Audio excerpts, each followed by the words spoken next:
त्रिगुण पदार्थ जो त्रिगुणात्मक प्रकृति है उससे जो संयोग हो गया है पुरुष का, उसकी वजह से ही अच्छी बुरी योनियों में जो जन्म लेता रहता है। इस देह में स्थित यह आत्मा वास्तव में परमात्मा ही है। वही साक्षी होने से उपद्रष्टा और यथार्थ सम्मति देने वाला होने से अनुमंता, सबका धारण पोषण करने वाला होने से भर्ता, जीव रूप से भोक्ता, ब्रह्मा आदि का भी स्वामी होने से महेश्वर और शुद्ध सच्चिदानंद घन होने से परमात्मा ऐसे कहा जाता है। अब ये जो हमारे शरीर में स्थित जो आत्मा है वही साक्षी होने से उपदृष्टा, तो वो साक्षी है। आत्मा हमारा क्या है, वो साक्षी है। और यथार्थ सम्मति देने वाला होने से अनुमंता, और जो हमको अनुमति दे रहा है तो इसलिए इसको साक्षी होकर जो अनुमति दे रहा है तो उसको अनुमंता बोल देते हैं। सबका धारण पोषण करने वाला होने से भरता, अब ब्रह्म रूप में आत्मा पूरे संसार का जो है वो धारण कर रहा है, भरण पोषण कर रहा है, इसलिए उसको भरता बोल देते हैं। जीव रूप से भोक्ता, और जब जो है चित्त हमारा वो ग्रंथि बन जाती है संयोग की पुरुष के साथ में, तो उस समय उसको क्या बोलते हैं, जीव रूप से भोक्ता। और ब्रह्मा आदि का भी स्वामी होने से महेश्वर, और जो ब्रह्मा विष्णु महेश का जो स्वामी होने से वो क्या हो गया, महेश्वर।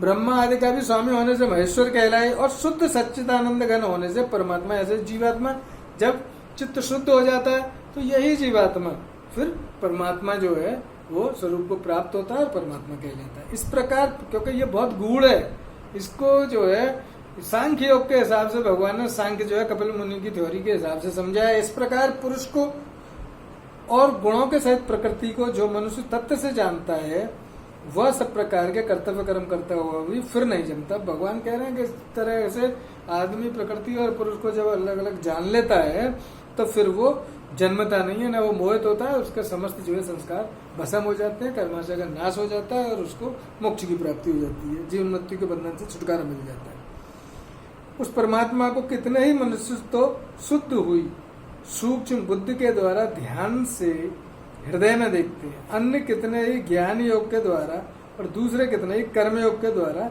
देखते हैं, अर्थात प्राप्त करते हैं। अब भगवान कह रहे हैं कि भाई जो परमात्मा है इसका दर्शन जो ध्यान लगाने वाले हैं वो क्या, ध्यान के द्वारा जो सूक्ष्म बुद्धि होती है सूक्ष्मतम बुद्धि, जब उसके द्वारा यानी महत तत्व के द्वारा और दिव्य दृष्टि की प्राप्ति जब हो गई, तब जो है उसको अपना प्रकृति और पुरुष का विवेक ज्ञान होता है, ऋतंबर प्रज्ञा की प्राप्ति होती है, तो उसके द्वारा जो है वो योगी देखता है ध्यान लगा के।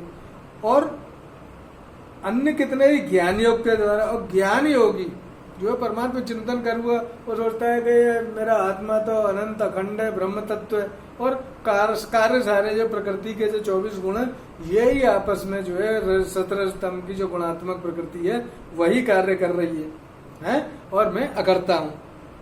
और कितने ही ज्ञान योग के द्वारा, दूसरे कितने ही कर्मयोग के द्वारा देखते हैं, और कर्मयोगी सोचता है कि भाई सब करने कराने वाला परमात्मा है, मैं तो अपने फल का आश्रय छोड़ के अनासक्त होकर जो दे उसका भी भला, जो ना दे उसका भी भला, तो मैं तो जो है सारे कर्म जो है कृष्णार्पण बुद्धि से है, भगवान को अर्पण करने की बुद्धि से ही भाई मैं काम करता हूँ, मैं तो भैया बंसी वाले के लिए काम कर रहा हूँ, वो जाने उसका काम जाने, मेरा काम तो भैया कर्म करना है, मैं तो अपने कर्म कर रहा हूँ। तो कर्मयोग के द्वारा देखते हैं यानी प्राप्त करते हैं, इससे भी ईश्वर की प्राप्ति होती है।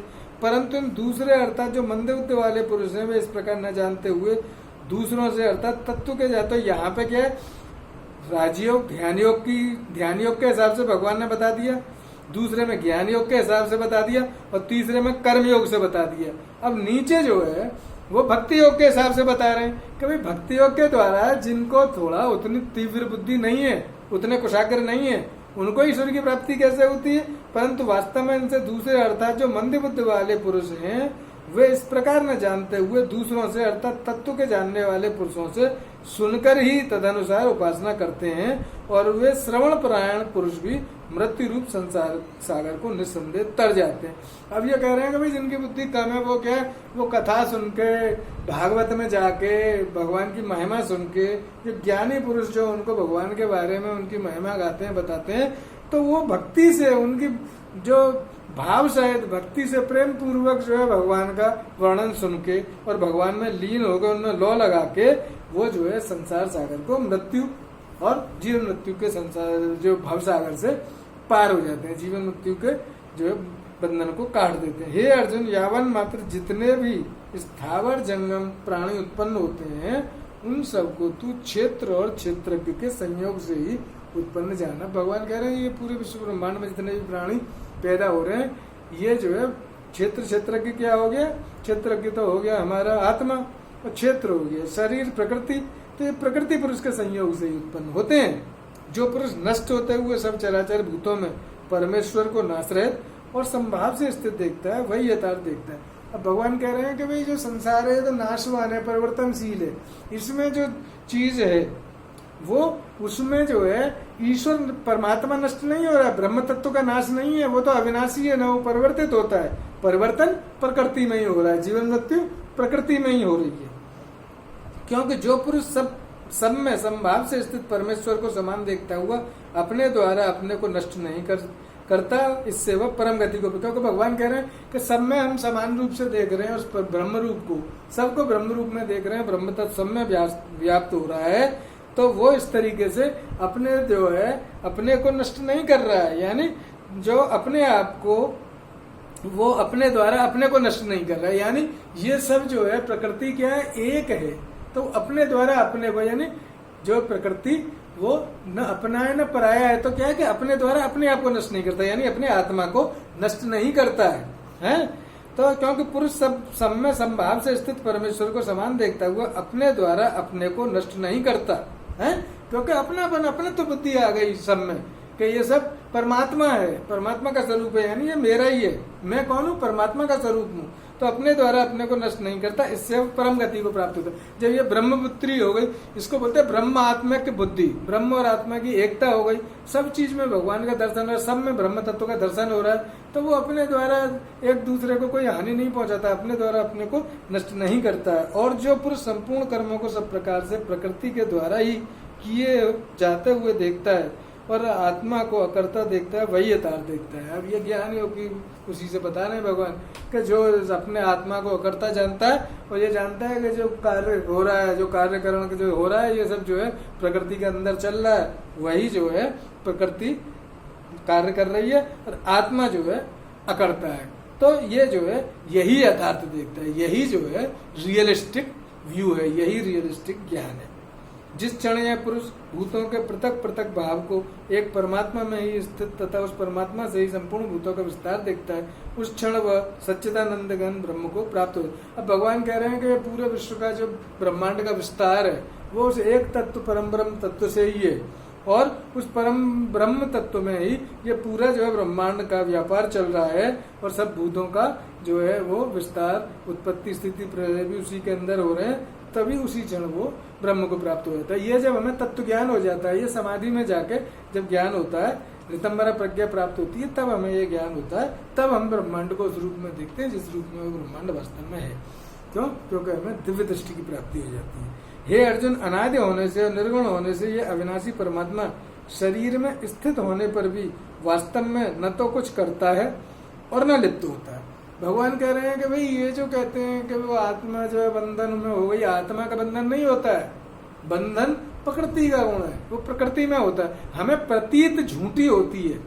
क्यों? इसी को बोलते हैं अविद्या जनित संयोग, क्योंकि अज्ञान हो जाता है, ये मन में जो है इतने मैल भरे होते हैं, कलुष भरा होता है, उससे मोहित हो जाता है आदमी है। ये आत्मा तो वास्तव में कुछ नहीं करता है, ब्रह्म तत्व कुछ नहीं करता है।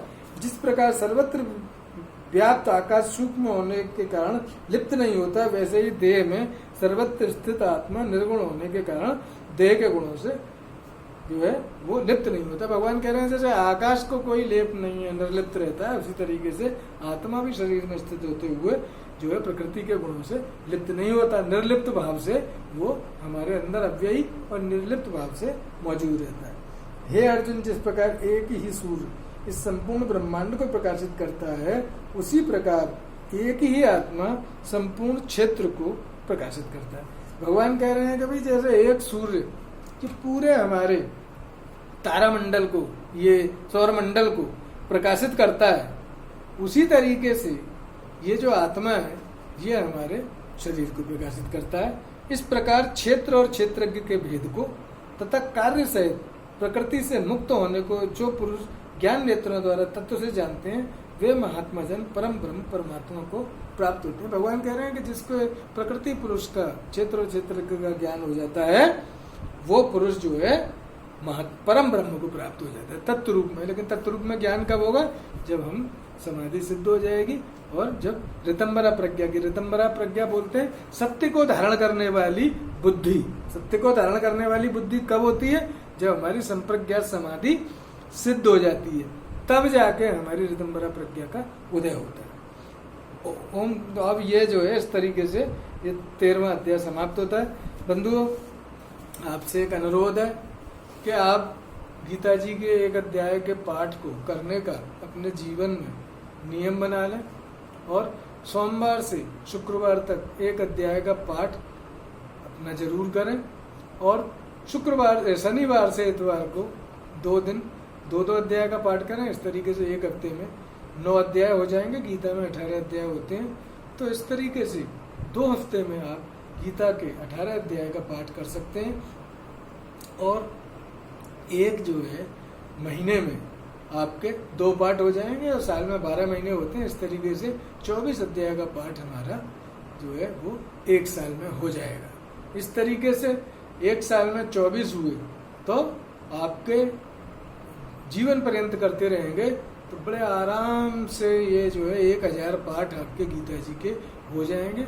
और ये जो गीता में ज्ञान यज्ञ भगवान ने कर्मयोग, भक्ति योग, राजयोग और जो है वो कर्मयोग, ये चारों योग का जितना सुंदर जो हमारी सारी फिलोसफीज हैं उनको समन्वित भाव से जिस तरीके से भगवान ने, जैसे जहाँ जो हमारा ग्वाला है वो हमारे लिए दूध दोता है, ऐसे ही ये भगवान कृष्ण ने समस्त वेद जैसे गौ माता हूँ, उन गौ माता का सबका दूध मिला के एक जगह इकट्ठा करके हमको जो है वो भगवान उस अमृतमयी जो है वो दुग्ध को गीता जी में पिलाया है। तो ये जो गीता है ये हमारे सब वेदों का, उपनिषदों का, पूरे जो हमारा शुरू से लेके अब तक का वेदांत तक का ये पूरा सार है। भगवान ने कितना तरीके से, देखिए कोई विरोधाभासी फिलॉसफी वो प्रकट होते हुए भी उन्होंने उसका समन्वय इस तरीके से किया है कि वो साधारण लोगों के लिए उन्होंने बोल दिया है कि भाई तुम भक्ति योग के मार्ग पे चलो, हैं? बुद्धिमान के लिए बोल दिया है कि आप ज्ञान योग में चलना चाहता है, ज्ञान योग में चलो, ठीक है। मेधावी लोग हैं, उत्तम लोग हैं, उनको बोलते हैं भाई तुम अपने शरीर और मन को कंट्रोल में कर सकते हो, जितेंद्रियता प्राप्त करके तुम लोग ध्यान लगाओ और संसार की सेवा करो मेरे को अर्पण करते हुए। और कर्मयोग वालों से कहती है भाई तुम अगर कुछ नहीं करना चाहते हो, तुम पर टाइम नहीं है, तुम खाली अपने सारे कर्म मुझे अर्पण कर दो, उसमें से अनासक्त हो जाओ, आसक्ति हटा लो, फल की आशा को छोड़ दो और मेरी सेवा जो है अपने कर्म से मेरी पूजा कर दो। तो भगवान ने सबको बड़े आसानी से इतना समझा दिया गया। बंधुओं, अगर हम इस चीज को समझ लें तो हम संपूर्ण स्वास्थ्य की प्राप्ति करेंगे, क्योंकि स्वास्थ्य क्या है? The health is a perfect state of physical, mental, social and spiritual wellbeing. Physical health हो गई, फिजिकली फिट होना, और हमें अन्य बीमारियां जो है वो न हो ये, और मेंटल क्या है? मानसिक स्वास्थ्य से हमारा शॉक प्रूफ माइंड हो, कोई भी हमारे सामने विषम परिस्थिति आ जाए हंसते हंसते उसको हम सहन कर लें, शॉक प्रूफ माइंड हो जाए और सबसे समायोजन हम बना सकें और हर परिस्थिति के हिसाब से हम जो है एकाग्र हों और उसका निर्णय ले सकें, सब संसार के हित में और अपने हित में। आत्मकल्याण भी हो लेकिन विश्व कल्याण भी हो, पारमार्थिक हमारी दृष्टि। ये हमारा क्या हो गया? Mental health. तीसरी हो गई सोशल हेल्थ। हमारे समाज में ये जो क्राइम रेट बढ़ता है, जरा क्राइम वगैरह ये सब खत्म हो जाए, मिनिमाइज हो जाए और सब लोग एक दूसरे की उन्नति चाहते हुए इस संसार को इतना सुंदर बना लें कि यहाँ जो है सब सुखी हों, सबको कोई दिक्कत ना हो, सब एक दूसरे से जो है प्रेम करें, द्वेष भाव का नाश हो, है? ये सारी चीजें मानव मात्र एक समान हो और एक दूसरे में वैर भाव बिल्कुल समाप्त हो जाए। ये हमारा क्या है? ये सोशल हेल्थ। फिर स्पिरिचुअल हेल्थ। स्पिरिचुअल हेल्थ हो गई कि प्रत्येक व्यक्ति को जो अपना उद्देश्य है, परमार्थ है, धर्म अर्थ काम मोक्ष, कि भाई तत्व ज्ञान की प्राप्ति हो, उसके हृदय में जो आत्मा है उसका दीपक उदय हो, आत्मदर्शन की प्राप्ति हो। आत्मदर्शन हो जाएगा तब उसको ब्रह्मात्मा की दृष्टि की प्राप्ति होगी, तब उसको पता लगेगा कि ब्रह्म और आत्मा तो एक है, ये कोई अलग नहीं है, हैं? तब जाके उसको मोक्ष की प्राप्ति होगी, इस संसार के दुखों से और इस भवसागर से पार जाके कष्टों से निजात मिलेगी। हमारे ऋषि कह गए हैं, एकम सद्विप्रा बहुना वदंती, कि ये जो एकम सद्विप्रा है, विप्र यानी ऋषिजन, क्या कह गए हैं, ब्राह्मण जन और ऋषिजन, वो एक है, एकम सद्विप्रा, वो एक है, बहुना वदंती, लोग जिसको अलग अलग नाम से पुकारते हैं, बहुत तरह से पुकारते हैं। तो जो हमारा धर्म है वो कर्तव्य पालनी धर्म है। धर्म क्या है? विश्व कल्याण की भावना रखना, विश्व का कल्याण करना और परमात्मा की सेवा अपने स्वाभाविक कर्म से करना, यही हमारा धर्म है। बाकी के क्या है? वो हमारे पंथ हैं। इसीलिए हमारे जो सनातन है, सनातन क्या है? ये समावेशी है, सबको अपने अंदर शामिल करके चलता है। तो हमें एक दूसरे का रेस्पेक्ट करना चाहिए, एक दूसरे के पंथ की इज्जत करनी चाहिए, कभी और जो श्रेष्ठता के अभिमान को त्यागना चाहिए। अपनी अपनी वो सारे ही जो रास्ते हैं वो ईश्वर की तरफ जा रहे हैं। और एक मैं छोटी सी पोएट्री सुना देता हूँ। धर्म एक है, सत्य एक है, प्राणों का व्यापार एक है। धर्म एक है, सत्य एक है, प्राणों का व्यापार एक है, धड़कन सारे जग की एक है, ज्योत दिव्य सब जग की एक है। अलग अलग पहनावे का ढंग, बदली है ऊपर की खाल, रास्ता जुदा जुदा पनघट का, मंजिल सबकी एक अपार। एक सागर के घाट जुदा है, बतला दिखला में मुक्ति का द्वार। और अहंकार फिर क्यों टकराए, सारे हैं उस हरि के द्वार। तमसो मां ज्योतिर्गमय ही प्रेरक वाक्य हमारा है। ऋषियों ने तप तप कर वन में दिया सदा यह नारा है। चूर नशे में भौतिकता के दिशा ज्ञान हम भूल गए। चूर नशे में भौतिकता के दिशा ज्ञान हम भूल गए। और भोगों की चाहत बढ़ती है, तृष्णा अग्नि सी बढ़ती है। और भोग भोग कर तड़प रहा है, प्यासा ही मरता है इंसान। और जिस जीवन से चाह प्रेय की, वो पहुंचाता है शमशान। श्रेय अगर चाहो जीवन से, झांक ये में लो नित्यार। अभय दान पाओ तुम प्रभु से, और पाओ जीवत ही सार। अमर करो जीवन तुम अपना, और कर लो तुम परोपकार। और महिमा हर पल गाओ प्रभु की, और हो जाओ भव से पार। ये जो है, जब मेरी 28 साल की एज थी, तो मेरे को जब साधना में उच्चावस्था प्राप्त हुई, तब ये जो है ईश्वर ने मेरे को कविता प्रदान की थी। बंधुओं, हम ईश्वर की जो है कृपाओं का कोई बदला नहीं चुका सकते। और हम समस्त प्राणियों के अंदर म्यूचुअल रेस्पेक्ट करें, एक दूसरे का सम्मान करें, और संसार की अच्छे संसार की रचना में अपना योगदान रहें। और जो दुख आ जाए तो उनको ये समझे भगवान हमारी परीक्षा ले रहे हैं। कितना भी बड़ा कष्ट आ जाए, वो जो है उससे विचलित कभी ना हो, उसका अच्छी तरीके से मुकाबला करें। और दिव्यदृष्टि.com को सर्च करें, उस पर जो है आपको ब्लॉग मिलेंगे, 3 ऑडियो बुक मिलेंगे, और जो इनको आपके मार्ग में बहुत सहायक होंगे। और बाकी मैं विराम लेता हूँ, और मैं अपना जो मंत्र है ऋषियों द्वारा प्रदत्त मुझे, मैं उसका थोड़ा गान करके फिर उसको समाप्त करता हूँ। ओम नमो ब्रह्मा, अहम ब्रह्मा, वयम ब्रह्मा, सर्व ब्रह्मा, शिवाय सततम नमः। ओम श्री ब्रविष्प्रियहारम। ओम तत्सत ब्रह्मार्पणमस्तु। ओम शांति शांति शांति। ओम भूर्भुवः स्वः तत्सवितुर्वरेण्यं भर्गो देवस्य धीमहि धियो यो न प्रचोदयात्। ओम तत्सत। ओम शांति। ओम शिव। ओम।